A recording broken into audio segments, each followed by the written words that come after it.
Hello guys, welcome to Gilhar Channel. Bagaimana kabar kalian? Masih merindukan mantan? Kali ini saya akan menceritakan alur dari film Kickboxer Realization tahun 2018, yang dimana film ini merupakan kelanjutan dari sequel film sebelumnya. Bagi yang belum nonton, link ada di deskripsi atau di atas ini nih. Di film ini, Kurt dipaksa untuk bertarung melawan manusia rekayasa genetik, di mana manusia tersebut sangat kuat dan tak terkalahkan, dan konon kekuatannya 4 kali lipat dari Tongpo. Namun, saya tetap mendukung Saitama karena faktanya dialah yang terkuat di bumi. Wah, kira-kira bagaimana ya caranya Kurt mengalahkan orang tersebut? Apakah orang tersebut akan dibokem habis, diputer, dijilat, atau dicelupin? Ya sudahlah, langsung saja ke alur ceritanya.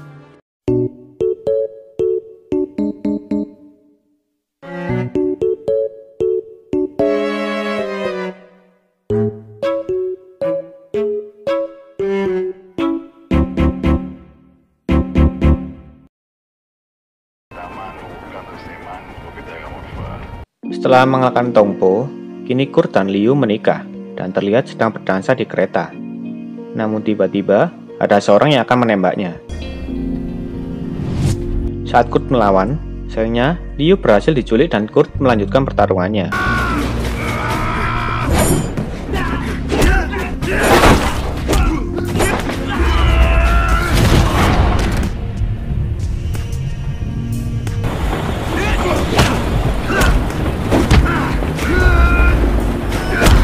Setelah Kurt memenangkan pertarungannya, ada seutas tali yang menjerat kakinya dan menyebabkan dia terjatuh dari atap kereta.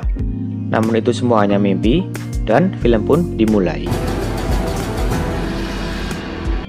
Saat terbangun, Kurt sudah tergeletak di arena, di mana dia sedang melawan seorang petarung di semifinal UFC. Sedikit penjelasan bahwa dia bermimpi adalah karena dia sedang pingsan saat melawan petarung tersebut. Kurt berhasil memenangkan pertandingan dengan gerakan andalannya, yang membuat para juri dan penonton kagum. Wow, man, you gotta love this guy.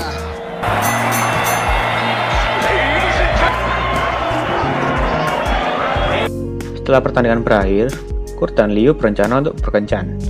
Kurt menyuruh Liu untuk ke mobilnya dulu, sementara dia pergi untuk mandi. Saat keluar, Kurt sudah ditunggu oleh 2 orang polisi yang memberitahu bahwa dia harus kembali ke Thailand karena terlibat dengan kematian Tongpo. Saat Kurt ingin melihat tanda pengenal mereka lagi, dan tiba-tiba saat terbangun, Kurt sudah berada di penjara Thailand. Ini Kurt kok pingsan-pingsan terus ya lur. Dia dihadapkan oleh Crawford yang kini bekerja untuk Moore. Yang ternyata Moore adalah bos mafia yang merupakan bos dari Tongpo.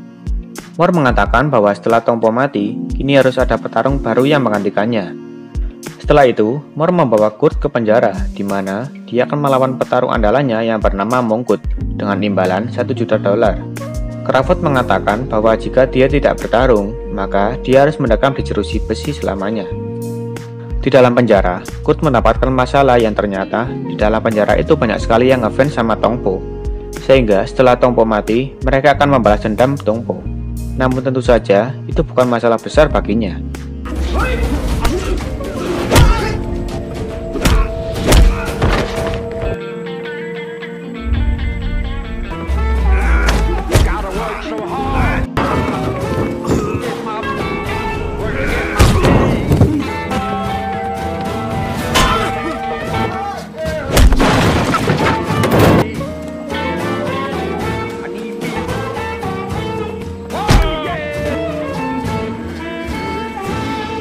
Di dalam penjara itu ada hukuman sendiri bagi mereka yang bertarung atau melawan petugas, yaitu hukum cambuk.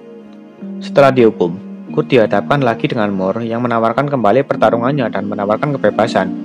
Namun, Kurt tetap menolaknya. Kenapa gak diterima aja sih uangnya Bambang?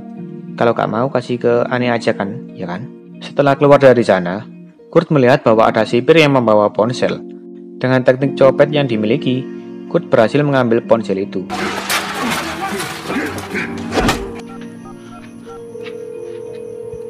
Setelah mendapat ponselnya, Kurt dengan cepat menelepon istrinya dan memberitahu kabarnya dan lokasinya saat ini.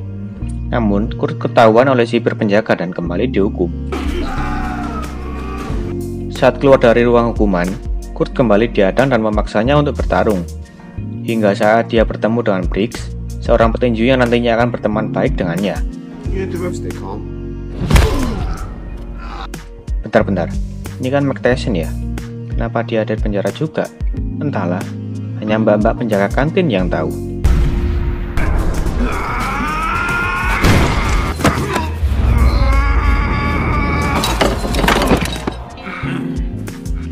Setelah pertarungan berakhir, Anda tahu kan mereka akan dibawa kemana? Ke ruang karaoke? Ya enggak dong, pastinya ke ruang hukuman.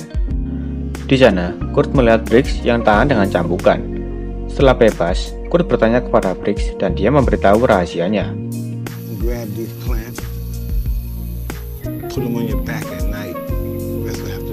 Kemudian, Kurt dipertemukan dengan Duran yang ternyata sekarang dia melatih beberapa tahanan di sana. Tetapi saat ini, dia telah buta karena dia telah terlibat dengan pembunuhan Tompo. Maka, Mort telah membutuhkan matanya. Adegan berpindah kepada Mort yang menyuruh beberapa anak buahnya untuk menculik Liu atas saran Harry Crawford. Liu bertemu dengan rekan kerjanya dulu, sebut saja Tuti, yang akan dimintai bantuan agar menyelamatkan Kurt dari penjara. Setelah mereka berpisah, anak buah Mort dengan cepat menculik Liu.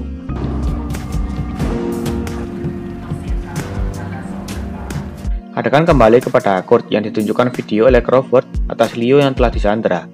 Dengan sangat terpaksa, Kurt menyetujui permintaan Mort.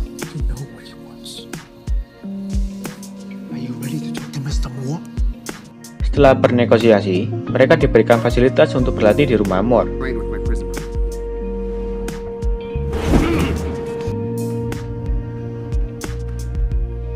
Duran melatih Kurt kembali dan di lain tempat dia juga dilatih oleh Briggs yang akan dilawan tandingkan dengan seorang yang hampir sama ukurannya dengan Mongkut.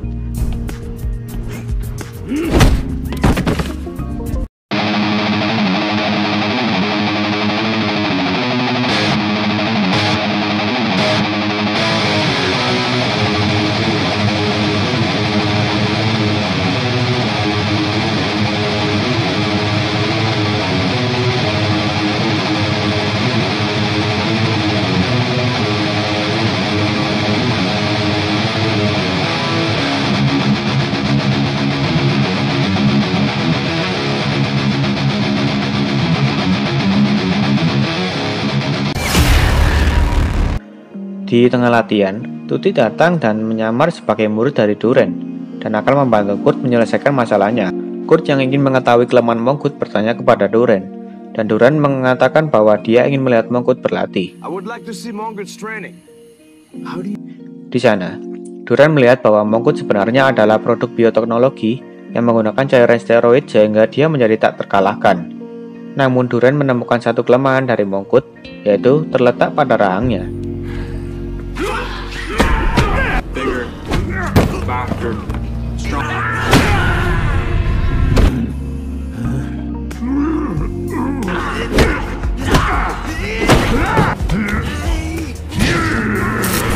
Keesokan harinya, Kurt berlatih kembali dan menemukan bahwa penculik Liu memiliki tato naga di tangannya. Kemudian, Kurt bernego dengan Crawford agar dia berlatih di Fight Club. Malam harinya, Kurt beserta rombongannya datang ke Fight Club dan mengalahkan petarung dari King, sang pemilik acara.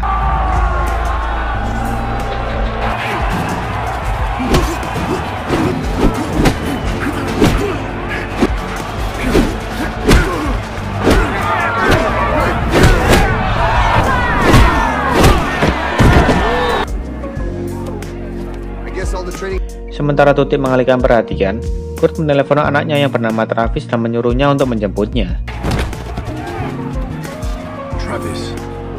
On time, Pops. Whoa, smash on Travis. Di tengah perjalanan, dia mendesak Somsak agar memberitahu keberadaan Liu dan Somsak mengarahkannya kepada sebuah dermaga. Di sana, ternyata ada anak buah Mort yang sudah menunggu dan pertarungan tak terhindarkan.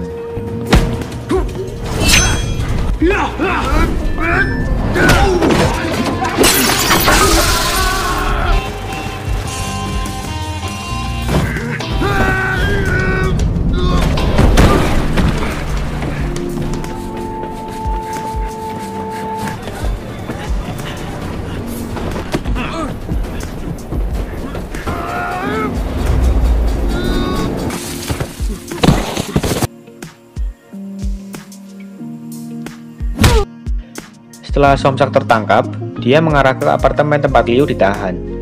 Setelah mengalahkan penjaga, mereka segera menyelamatkan Liu.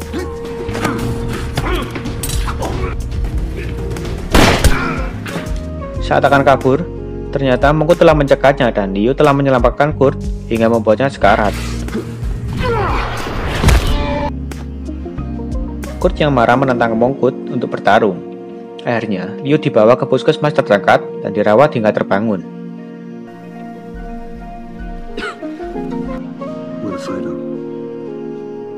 Keesokan harinya, pertarungan pun dimulai. Para penonton mulai bertarung untuk mendukung jagoannya, dan gong berbunyi.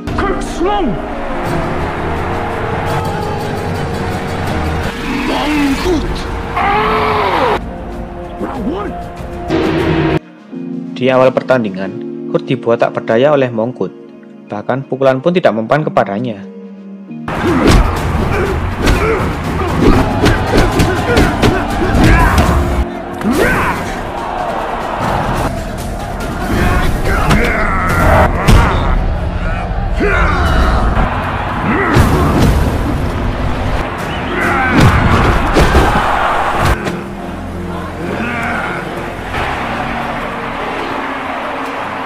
Saat gong pertanda waktu telah habis, Kurt sudah tak berdaya dibuatnya.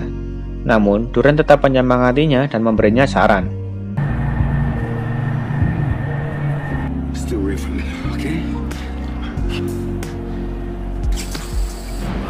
Gong berbunyi. Di ronde kedua ini, mereka menggunakan pisau sebagai pertunjukan.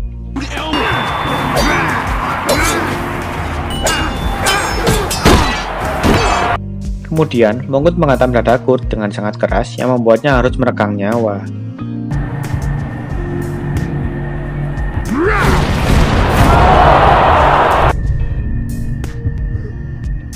Pertandingan dihentikan. Liu yang panik segera menghampiri Kurt. Di sana, dia melihat koper adrenalin milik Mongkut. Liu segera mengambilnya dan menyuntikkannya kepada Kurt yang membuatnya bangun.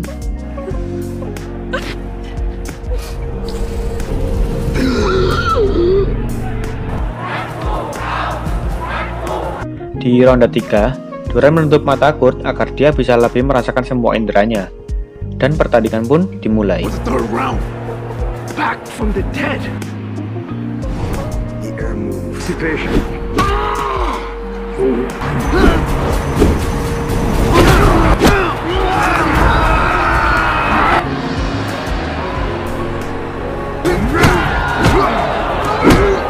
Setelah membanting Kurt ke sana dan kemari, Mongkut menenggelamkan Kurt agar dia tidak bisa bernafas. Namun Kurt menemukan rantai dan menghantamkannya kepada Mongkut. Ya, seperti di film sebelumnya, comeback selalu terletak pada ronde 3, yaitu ronde terakhir.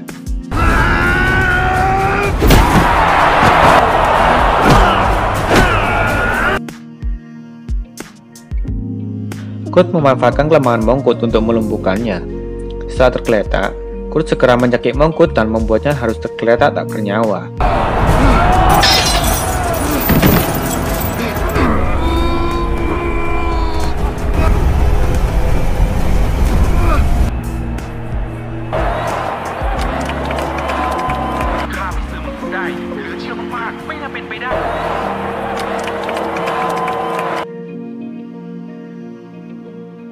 Tamat, kalian mau gak lawan Mongkut?